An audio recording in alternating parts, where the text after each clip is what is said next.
เฮียนต่ออยู่ไทยเฮ็ดหยังเฮียนจบมาก็บ่ได้เฮ็ดเวียกเฮ็ดงานคือเก่าไปก็เสียเงินไปซื่อๆได้ทั้งเวลาและเสียดายทั้งเงินนำตอนนี้มาเฮียนต่ออยู่ไทยก้าวเข้าสู่ปีที่3แล้วน้องเอกจะมาเล่าให้ทุกคนฟังกันว่าเว้าที่ได้เจอก่อนที่จะมาเฮียนต่ออยู่ไทยแมนคำเว้าแบบใดขออนุญาตบ่เอ่ยชื่อว่าเป็นประเทศใดเด้อเจ้ามาเล่าและย่อให้ฟังแบบรวมๆมีชื่อว่าตุ๊กตาลาวที่มาเฮียนต่ออยู่ไทยแน่นอนเลยว่าสิ่งที่เกิดขึ้นนั้นมันหลายอย่างแฮงทุกคนในบางเรื่องราวเฮาบ่สามารถที่คาดคิดบ่อยากให้มันเกิดขึ้นกับตัวเฮาเลยช่วงที่จะก้าวมาเฮียนต่ออยู่ไทยบางคนเพิ่นได้เว้าให้น้องว่าเป็นหยังต้องไปเฮียนต่ออยู่ไทยเฮียนมาจบมาก็บ่ได้งานคือเก่ารู้สึกตอนนั้นแม่แทบที่จะบ่มีความมั่นใจและรู้สึกวันไหวในใจน้อยนึงว่า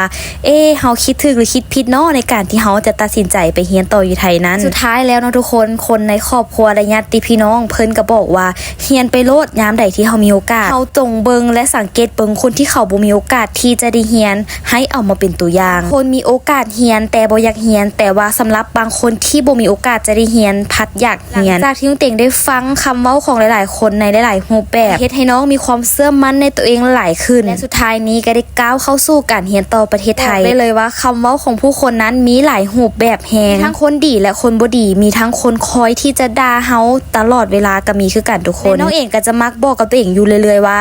เฮาจงเป็นตัวของเฮาเองโดยที่เฮาบ่ต้องไปแคร์คนอื่นเฮาจะเติบโตมาอย่างเป็นผู้ใหญ่มีอนาคตที่ดีแน่นอนพอน้องเองฮู้ตัวเองเสมอว่าน้องนั้นบ่แม่นคนร่ำคนรวยอีหยังเลยเป็นคนหนึ่งและคนธรรมดาเป็นเด็กน้อยบ้านๆที่อยู่ตามชนบทแต่ว่าเฮามีความฝันที่ไกลแต่บางอย่างตอนยังน้อยเฮาบ่สามารถที่จะเล่าให้พ่อให้แม่ฟังได้ด้วยความอายและยังบ่กล้าเพราะว่าชีวิตเฮาจะเป็นแนวใดก็ตามแต่ก็บ่เคยลืมว่าชีวิตบ้านเฮานั้นเป็นแนวใดและกำพืชของตัวเองนั้นเป็นแนวใดเคยคิดเลยว่าตัวเองไปเฮียนต่ออยู่ไทยนะอุ้ยเฮามีเงินใดเฮาจังไปเฮียนต่ออยู่ไทยได้บ่แม่นว่าการไปเฮียนต่ออยู่ไทยไปเฮียนต่ออยู่ต่างประเทศไปเฮียนต่ออยู่ไสก็ตามแต่บ่เคยลืมบ้านเกิดเมืองนอนเลยเจ้าบ่เคยลืมว่าเฮาเกิดอยู่ไสบ่เคยลืมว่าเฮาแม่นคนทางใดในทุกๆครั้งในการปฏิกิริยาในตัวของเฮาจะเปลี่ยนไปตามสถานการณ์และตามกาลเทศะเฮาจะวางตัวให้ถูกกับสถานที่และให้เหมาะกับสถานที่นั้นๆถึงแม้ว่าเฮาจะไปอยู่ไกลนะทุกคนเนาะบางคนอาจจะบอกว่าอุ๊ยไปเฮียนต่อยังอยู่ไกลคือบ่เฮียนอยู่ในลาวนี่จังอยู่ใกล้กับพ่อกับแม่